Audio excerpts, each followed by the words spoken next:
شكرا لهذا المختبر الجميل وللجنة المنظمة وكل الأساتذة المشاركين والطلبة والحضور الكريم. أشكر الجميع. Donc je remercie tout le monde et les organisateurs, les professeurs, les participants et les étudiants. Donc je vous remercie. Mon intervention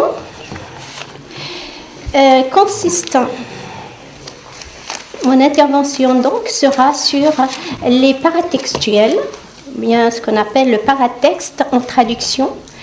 Mon corpus est la trilogie de Naguib Mahfouz, traduite de l'arabe par Philippe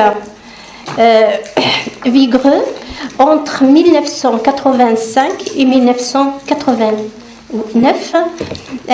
Nous savons très bien que la trilogie a connu un grand succès après l'obtention de Naguib Mahfouz du prix Nobel en 1988. Ce que je peux vous dire, c'est-à-dire d'abord pour parler de croisement de culture, parce que mon intervention, la traduction, si vous voulez, les paratextes de la traduction, comme croisement de culture, justement. Nous avons constaté,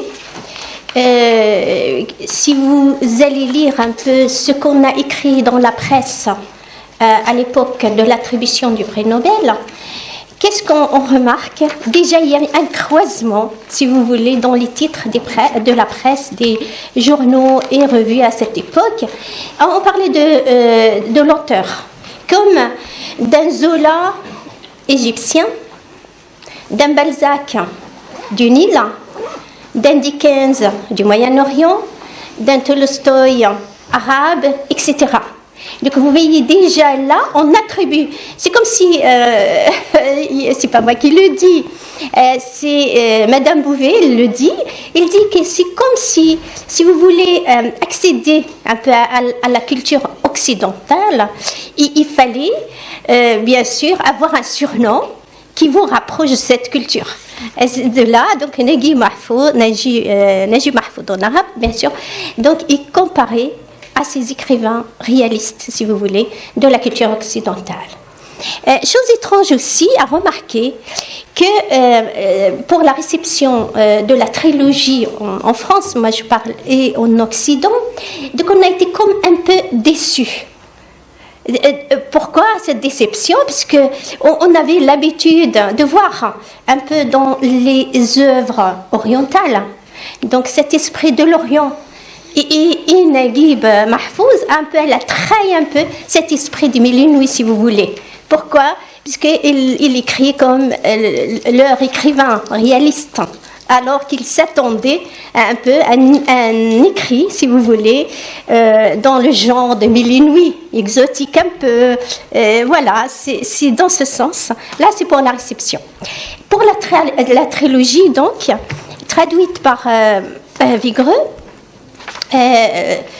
et nous constatons bien sûr dans cette trilogie, parlant de la traduction bien sûr, que le traducteur, ce qui est chose un peu bizarre, a écrit dans les 261 notes de traducteur pour un roman, chose qui est insensée. 261 notes de traducteur pour un roman, donc c'est quelque chose quand même extraordinaire, si vous voulez. D'habitude, dans les paratextes, quand on parle des paratextes des traducteurs, l'atabat tarjama, c'est pour les étudiants qui, bien sûr, je m'adresse un peu, je vais jouer sur les termes français et arabes, donc atabat tarjama, les paratextes, la préface du traducteur et ثم les notes du traducteur إحالة المترجم في تحت في ذيل الصفحة غالبا ما تكون. Alors pour ces notes, vous voyez les 261 notes. Alors pour essayer de classer un peu ces notes de traducteur, nous allons constater que le grand nombre de ces notes, c'est-à-dire représente un peu le religieux. C'est un peu dans les 53 notes pour le domaine religieux, 37 pour le domaine culturel. Il y a le politique, un peu 26, je crois. Ensuite, il y a le culinaire, le vestimentaire, le social, etc. Et de ces notes, donc, on peut déduire que le côté culturel, justement, puisque le religieux, le culturel, tout ça, c'est la culture, donc représente un peu la grande part. Pourquoi? Parce que le fond commun n'est pas le même, bien sûr, entre la culture arabe et la culture française. Dans ces notes, nous allons remarquer, bien sûr, que le traducteur essaye, pour la plupart des fois, donc essaye d'expliquer un peu le culturel, si vous voulez, l'expression, etc. La plupart des culturels, par exemple, je vais vous donner pour mieux essayer de transmettre un peu l'idée par quelques exemples. Prenons l'exemple d'un proverbe. Il y a un proverbe introduit par Najib Mahfoud, c'est le proverbe ذنب أقبح عذر أقبح من ذنب, c'est-à-dire l'excuse est pire que la faute. Alors, pour Najib Mahfoud, dans sa trilogie, il n'a rien dit seulement, il a bien sûr introduit un peu ce proverbe quelque part dans son roman, surtout l'impasse des deux palais, Bayn al-Qasrayn. Oui, alors le traducteur, qu'est-ce qu'il a fait? Il a essayé de donner l'explication de ce proverbe en se référant justement aux mille et une nuits. Alors, qu'est-ce qu'il a dit? Dans les mille et une nuits, il dit, voilà, c'est un proverbe un peu ancien. Il est on peut le trouver dans les mille et une nuits. Alors, l'histoire, c'est que le calife Haroun al-Rachid, bien sûr, a demandé à son scribe de lui expliquer le sens de ce proverbe. Alors, qu'est-ce qu'il a fait, le scribe? Il a pincé le calife, le bras du calife, et le calife, il l'a regardé. Mais qu'est-ce que vous faites? Comment vous avez osé faire une chose pareille? Alors le scribe, il dit, ah, pardon, Majesté, j'ai cru qu'il s'agissait de la reine. Ah oui, de la reine. Il dit, comment? Il est indigné. Il dit, écoute, vous m'avez demandé l'explication de ce proverbe, je viens de la donner. Voilà, donc, voilà. Ça, par exemple. Alors, regardez, là, le traducteur a pris donc, la peine d'expliquer un peu le proverbe, ce que Najib Mahfoud n'a pas fait. Il y a des, comme Ben Soussen par exemple, c'est un théoricien de la traduction, Madame Houry aussi. Donc qu'est-ce qu'ils disent? Ils disent que la note de bas de page est la ronde de la traduction. Pourquoi? Parce qu'elle fait écran entre le destinataire et le texte traduit. Pourquoi? Parce que puisque l'auteur n'a rien dit à propos de pourquoi, le traducteur a pris la peine de le faire. Bon, il y a un autre exemple. Pour Hamassa Abou Tammam, donc il y a le Hamassa Abou Tammam. Bien sûr, Hamassa, c'est un recueil de poésie ancienne établi par Abou Tammam pour parler des anciens poètes. Voilà. Et le traducteur a pris la peine d'expliquer un peu qu'est-ce que c'est que Hamassa. Là, bon, d'accord, parce que comme il y a ce qu'on appelle l'encyclopédie partagée entre l'auteur original et son lecteur, donc il y a une encyclopédie partagée, donc tous les arabophones, ils vont comprendre qu'est-ce que c'est que Hamassa. Par contre, pour un lecteur français, il fallait peut-être expliquer ce que c'est que Hamassa. C'est ce qu'il a fait le traducteur. Vous voyez, là aussi, dans le domaine culinaire, nous trouvons qu'il va expliquer qu'est-ce que c'est Qataïf, Besboussa, etc. Donc il va expliquer et la recette et le mode de cuisson. Vous voyez, donc le traducteur vraiment, il a fait un grand travail documentaliste, terminologue, était en plus d'être un peu le traducteur, bien sûr, de ces œuvres littéraires. Alors la question de tout cela, qu'est-ce que nous allons comprendre? Nous allons comprendre, par exemple, si pour aller vite, j'ai encore un peu de temps, oui, ça va? Ça va? 5 minutes. D'accord.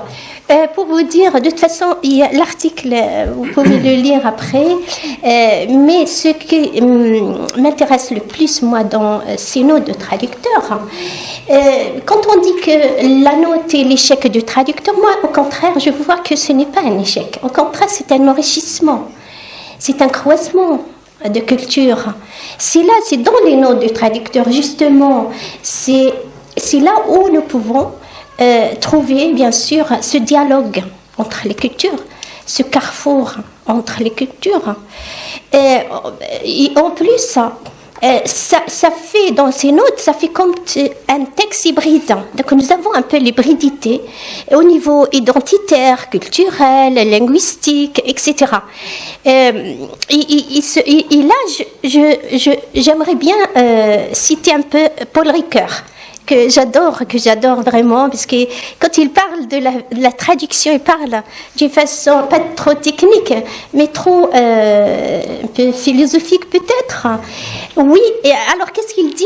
Il dit que entre le texte cible et le texte source, il y a deux choses essentielles. Il y a le don, qui par rapport au texte source, il donne dans l'hiba, on a qu'hiba. Et il y a l'accueil par rapport au texte cible. Donc, il y a l'hospitalité, si vous voulez. Le texte cible, il est hospitalier parce qu'il reçoit l'autre dans sa propre langue, sa propre culture. Et de l'autre côté, il y a le texte source qui offre, qui donne. Vous voyez, donc cette relation entre donner et recevoir est très importante. Et c'est pas seulement en traduction, c'est dans une relation humaine. Mais en traduction, on la voit un peu très bien dans, bien sûr, la traduction de l'intraduisible, justement. Parce que quand nous parlons des notes de traducteur, nous parlons de l'intraduisible. Parce que le traduisible, on n'a pas besoin de notes. Et ça, je reviens, puisque vous êtes là, les anglophones et les francophones, je dois signaler un fait qui m'a un peu interpellée. Si Vigreux, le traducteur français de la trilogie, a écrit quand même 261 notes de traducteur, la traduction, par contre, la traduction anglaise de la trilogie de Mahfouz, il n'y avait aucune note de traducteur. C'est-à-dire, comment expliquer cela? Si Vigreux a essayé de garder la culture de l'autre dans sa traduction, l'anglais, non, il a essayé d'effacer un peu ces différences dans un processus d'intégration, d'assimilation, etc. Et cela, bien sûr, pour certains, comme Georges Monin qui parle des belles infidèles, peut-être que c'est bien d'avoir cette impression quand nous lisons une traduction, que c'est comme si on lit un texte écrit dans cette langue cible, alors que pour les autres, comme Antoine Berman, comme Ricoeur, comme tant d'autres, comme Yuri Lutman aussi dans sa sémiosphère, il parle de la traduction et de l'intraduisible surtout comme rencontre et carrefour de culture, et c'est cette rencontre qui va peut-être... C'est bon, je finis. Moi, je finis sur ce, et merci beaucoup pour votre attention. Voilà.